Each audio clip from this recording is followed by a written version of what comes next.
Hello, hello. In today's lecture video, we're going to be looking at lecture 16, learning objective 9. We're going to be looking at many electron atoms and how their orbital energies differ from that of a hydrogen atom. So last couple lectures, we've been talking about orbitals, and we looked at the quantum numbers for orbitals and energies for orbitals, so on and so forth.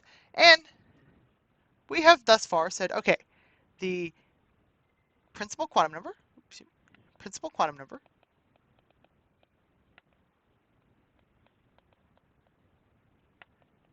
that gave us our energy level.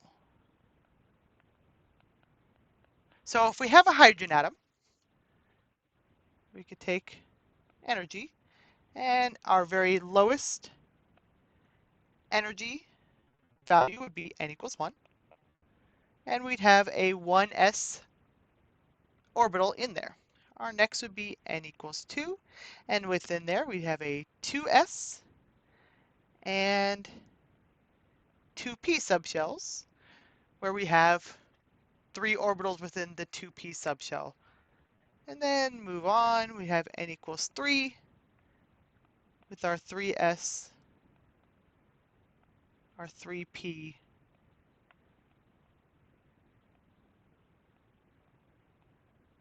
and our 3d.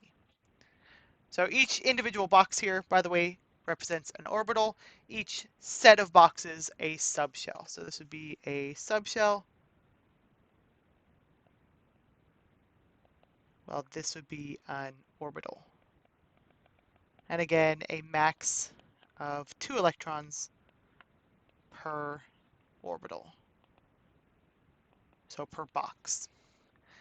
Now, in a hydrogen atom, so this is what it looks like in a hydrogen atom, and hopefully you know that hydrogen only has 1 electron. So we would put that in our lowest energy orbital, and we'd put it as a little arrow. That little arrow shows our electron, and that electron has a spin. We call it, basically is spinning on an axis. And this one right here would be spin up, the one with the up arrow. Now, if we add in more electrons, oh, real quick, these right here, all these within here that are at the same energy level are said to be degenerate. So because they are all the same energy, they are degenerate. Once we add more than 1 electron into a system, we are going to cause a loss in degeneracy of our subshells. So adding in electrons, this is going to cause repulsion,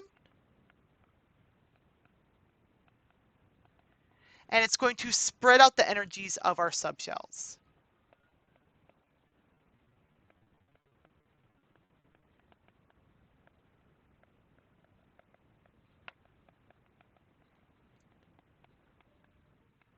Within the shell.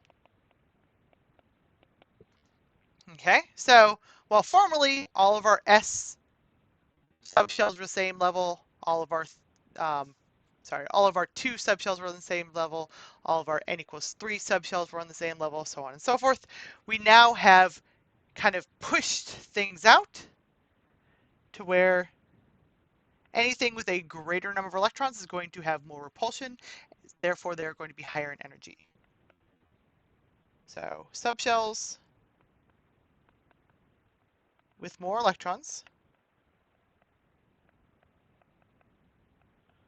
will have more repulsion and higher energies.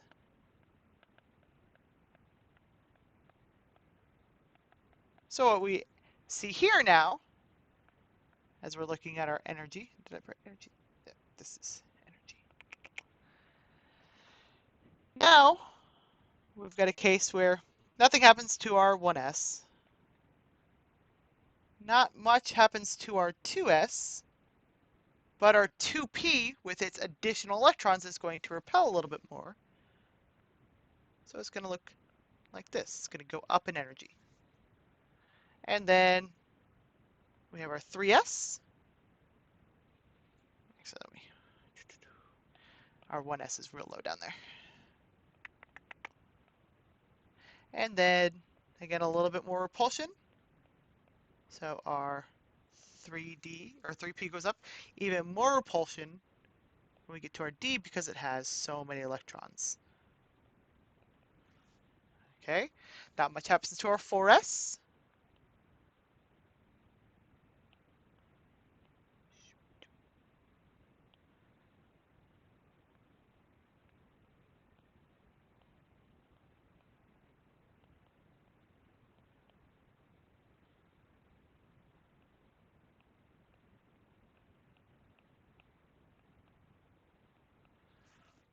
But if you paid attention, you see that this 4s, since it didn't really move, but the 3D did, the 3D is actually going to be a little bit, or the 4s is going to be lower in energy than our 3D. So 4s is lower in energy than 3D, despite the fact that 3D is in a lower energy shell, and it's because of that repulsion. So we have something called the Aufbau principle that kind of determines what our energy values are going to be. So we're going the actual arrangement in order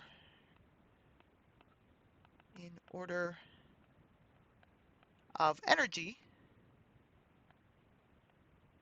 of, let's go with increasing energy,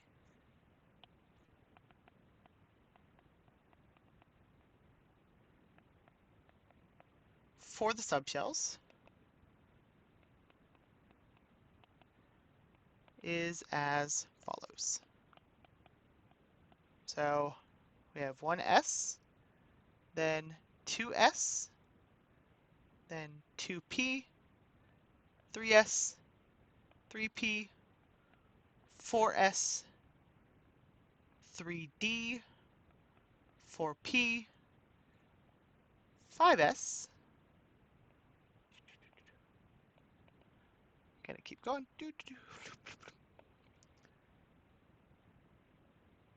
4d, 5p,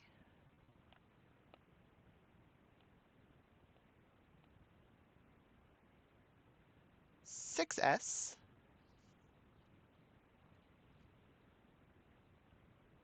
4f, 5d, 6p. Now, if you remember, when we looked at our periodic table, we can actually see the one that I told you guys to remember. We can actually see this. So I'm just going to write this out real quick.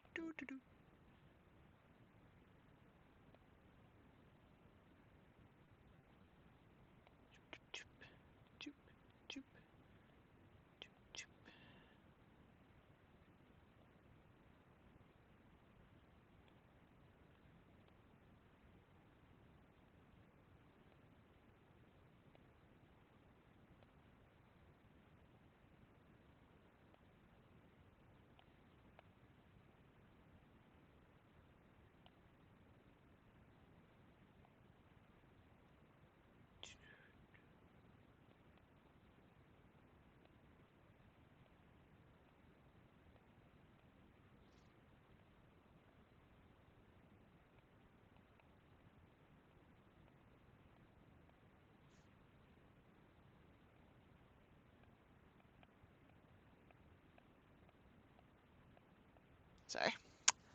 One more second.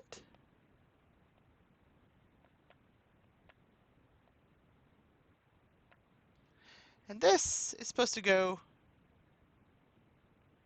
this right here is supposed to go here. The reason it doesn't is because then our periodic table would look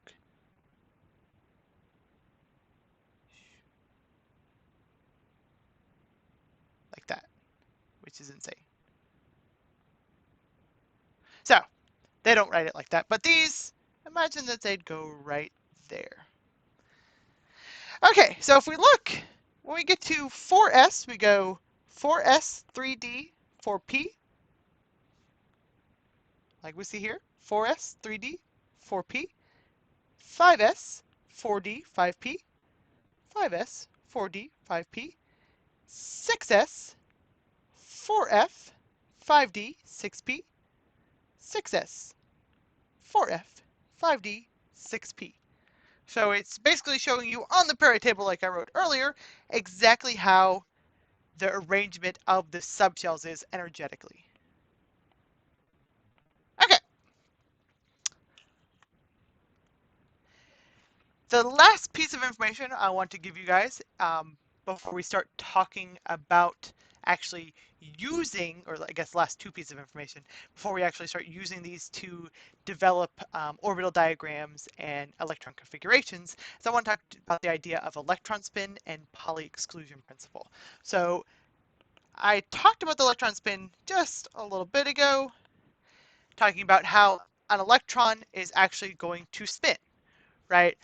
You can see this if you apply a magnetic field to your atom. You'll see that you'll have electrons that will line up with the magnetic field, and then you'll have electrons that are going to be repelled by the magnetic field, which is evidence that there is a spin up and a spin down, a kind of positive pole versus negative pole. So if we have an electron, looks like this, that's our spin up, that's our spin down, and they're going to behave in an electric field differently. So behave in an electric field differently.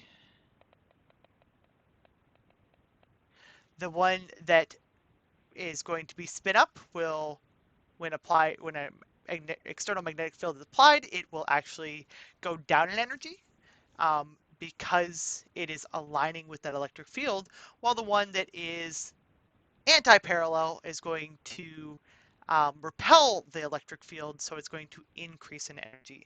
So with your, I'm just going to write it, spin up and spin down. If you're applied magnetic field, and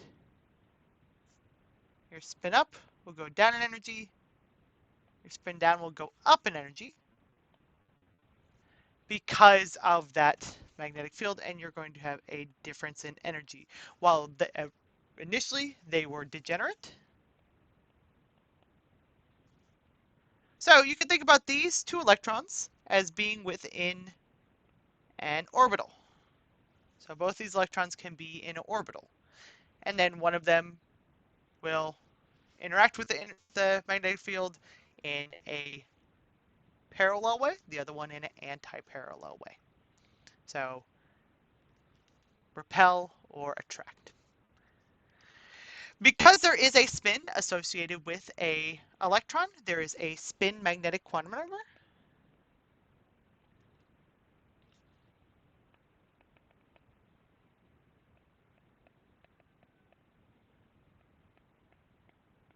Given M subscript S, and the values that are allowed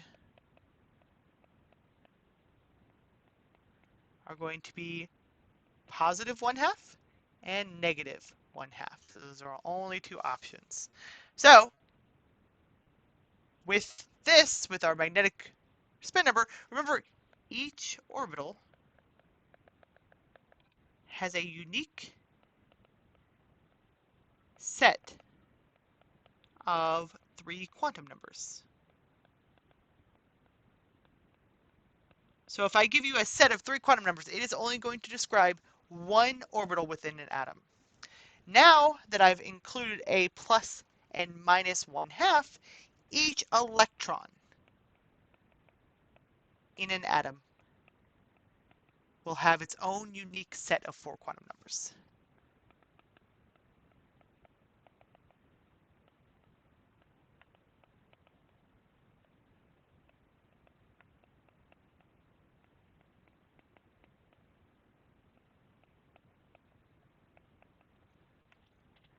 And we call this the Pauli exclusion principle.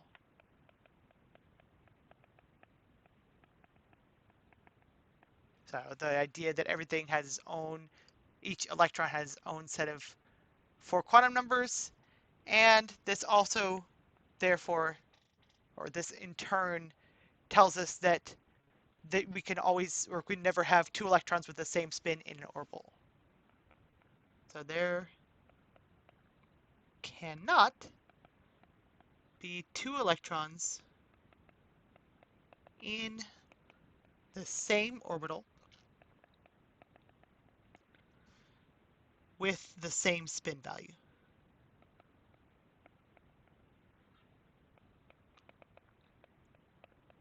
They would repel too much, and that would cause an increase in energy. One thing I wanted to note real quick that I forgot to mention up here, all the orbitals in a subshell are still degenerate. So even though our subshells within our shell are no longer degenerate, our orbitals within a subshell are. Okay, and that's everything for this video.